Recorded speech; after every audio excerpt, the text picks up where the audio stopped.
Good morning, everybody. Happy new month to all of us. The first day in the month of February 2022. My name is Heritage Atisa, market analyst at HotForex. And as usual, we'll check through the markets, find out what the dominant sentiment is, what the big stories are, or what's going on generally in the markets, and if they provide any opportunities, and if yes, how we can take advantage of it. But please always remember that this is just a communication material.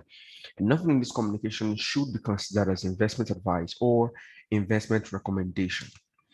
Users acknowledge that investment in FX and CFD products is characterized by a certain degree of uncertainty, and that any investment of this nature involves a high level of risk for which users are solely responsible and liable.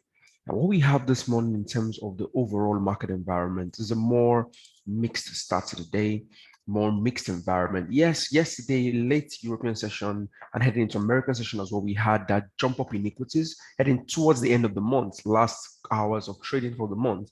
We had jump up in equities where equities, moved higher. Most analysts are calling it more profit taking, which is not a surprise, more rebalancing, which is not a surprise as well in such a day like the last day or last trading day of the month. Right now, in today's session, though, we have equities trading mostly flat, right? Not doing so much so far. Yes, still keeping the gains, right? But still trading relatively flat as well for the day so far, right? Yeah, early in the morning, we had the Reserve Bank of Australia have their central bank monetary policy meeting, right? And before the meeting, markets were expecting them to, first of all, end QE and come out more hawkish, pushing for faster rate hikes because most of those parameters have been hit. We have inflation at 3.5%. We have unemployment also lower, way low as well. And then, other central banks have also started to move or started to tilt more positive, and markets expected the RBA to also follow. So now they left rates unchanged. They didn't change the rate at 0.10%. They also ended QE as markets expected as well, but they were more dovish in terms of their expectation for rate hikes going forward, right? Saying things like, yes, inflation is high right now, but there's nothing to say that it will keep remaining high, that it could still be very transitory.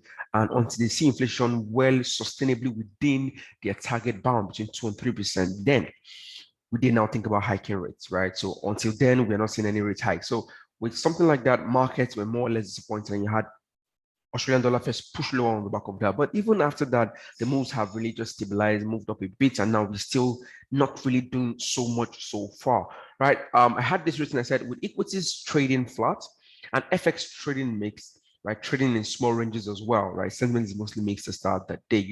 Equities are mostly flat. Oil prices trading very lackluster, still within the range from 26th of January thereabouts. Will show us now in a bit on the chart. The VIX pushes lower, which is an interesting one. Yes, with equities jumping up towards late of last week as well. Thursday jumped up, came back down a bit. Friday jumped up, came back, and Monday again pushed up again. I've seen the VIX push lower below 25 currently, which is a good sign. If they keep pushing, if VIX keeps being lower, keep pushing lower as well. Obviously, it provides more tailwind for equities and then helps them push higher continually. So there's that to pay attention to. For the dollar, this month has been trading lower, right? But if you look at the moves that we've had all through, we look at the charts in a bit now. All through last month, where the dollar has been strong, anticipation for federal rate hikes as well. Well, this with more profit taking, more of repositioning, more of profit taking really. So there's that. I wouldn't hold dollar weakness as a major shift in policy or shift in, or as market taking it as a shift in Federal Reserve policies. Obviously not, right? They're still looking to hike rates.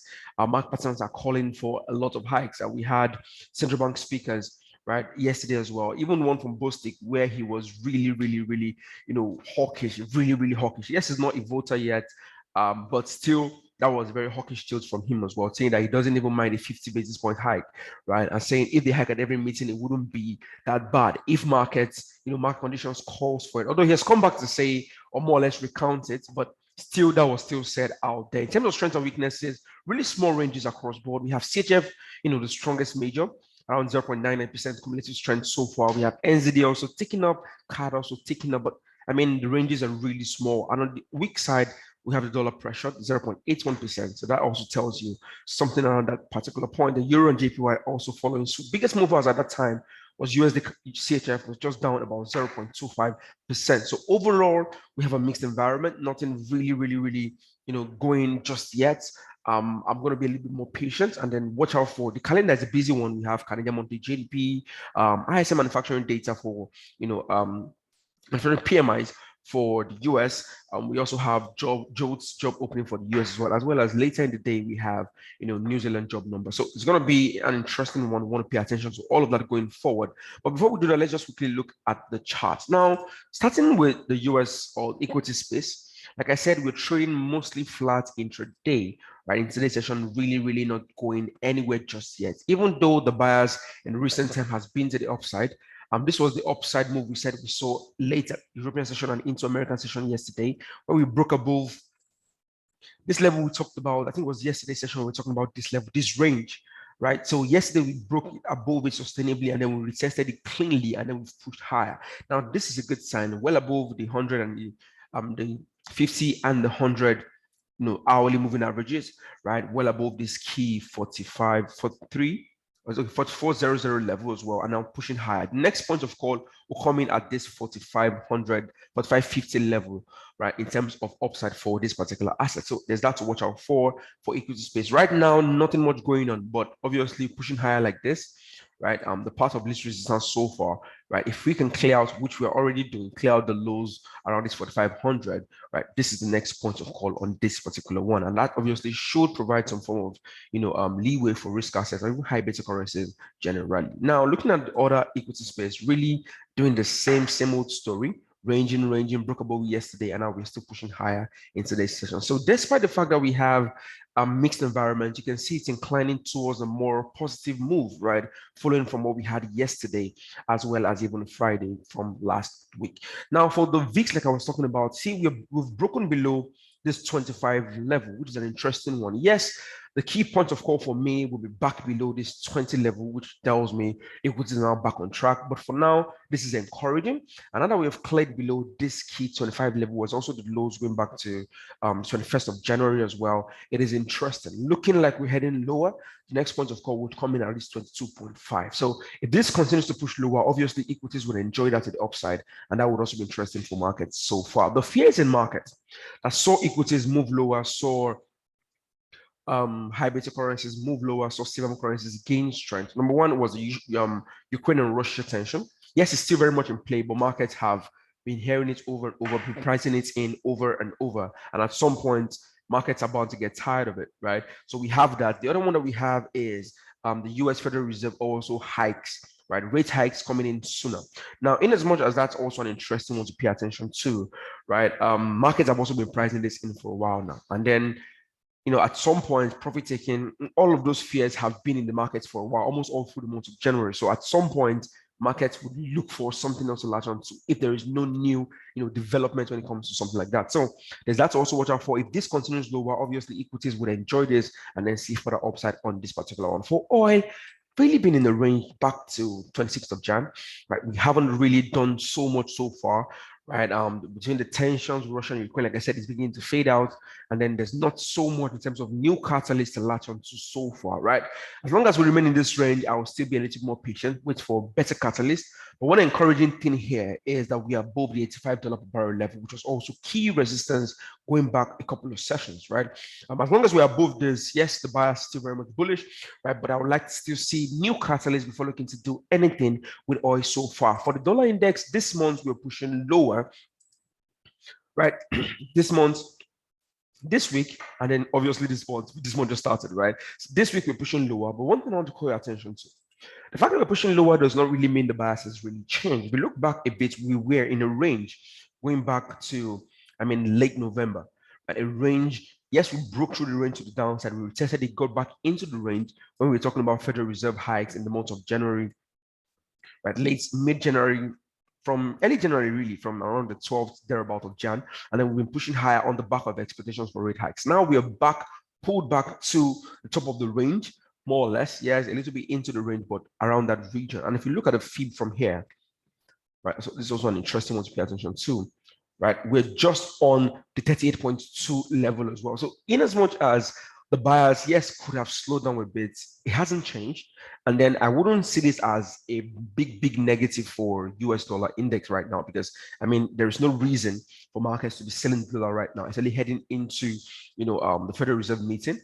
And then with so much hikes expected, right? Data will be a very important one to pay attention to. We have Joe's report, NFP this week as well, ISM manufacturing and services PMI this week as well. If they come out better as well, it will, push market to even expect even more, or price in even more hawkish reactions from the Federal Reserve. So there's that to pay attention to. Dollar is weak today, but there's so many other factors to pay attention to.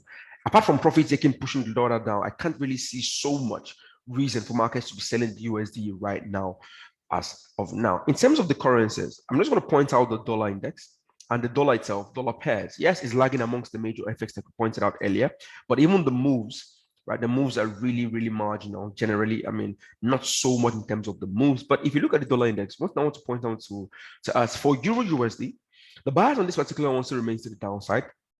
Right, I like the way we've pulled back, but right now we're trading back to this overall range. I wouldn't look at taking this today, but it's something I have in my mind, right? We're back trading into this range, or this low, rather, low going back to early December 6th, 13th, as well as 20th, thereabout of December. We're back in this region. If data comes out positive, because today we have, we're expecting, a couple of numbers for the US ISM manufacturing PMIs, as well as JOLTS reports. Where's it? I saw it somewhere here. Okay, this minute we have JOLTS employment rate for the US. I'm still trying to find it here. Can't find it so far. Okay, this is it. Good. We're expecting jobs numbers as well for the US. Also an interesting one to pay attention to, right? If data keeps on coming in good, we have a load of them this week. Obviously, you expect strength in the dollar. Why? Because markets will expect even the Federal Reserve to come out even more hawkish. And if that happens, I would expect further downside from this particular asset to the downside. The ECB rate meeting later this week will be one to pay attention to as well. But in the meantime, I don't expect the ECB to really tilt just yet. Right now that the RBA, even despite all the signs and signals the markets had, they did not change. They did not change their stance as well. The ECB most likely will not fall into the inflation trap just yet. But we need to watch out for that. Very interesting to pay attention to as well.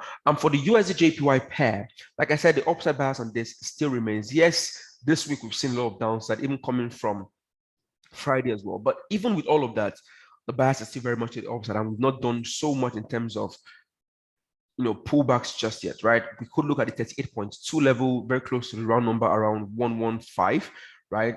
S1 pivot around here as well. Also the highs going back to, let's see, okay, let me take this out. All right, also the highs going back to, let me mark this out for us so we can see around this region. You can see a couple of resistance and support around here. Couple of resistance here as well. So in as much as it's currently good, in as much as currently we're seeing downside, I'm still tilting towards further strength for the dollar. I prefer the way it's coming down. It provides buyers even better buying levels from. It provides better price levels to buy from. So I like it, but for now I'm being more patient, waiting out for something more concrete, to latch onto in the time. For now, overall sentiment is mixed. I'm going to be a little more patient, wait for data. Positive data, good. I'm interested in USD-JPY strengths, obviously considering the risk sentiment. If sentiment now turns out to be more negative, with equities pushing lower, obviously we expect this to also push lower in line with that. But with the VIX lower, with equities trying to poke high as well, right? Sentiment is looking more encouraging. If you get positive data as well, I would like this, looking for the upside on this particular pair from this area. So that's it for now. Thank you very much. If you have any questions, please do not hesitate to ask. I would always do our best to help. Thank you. Do enjoy the rest of the trading session. Goodbye for now.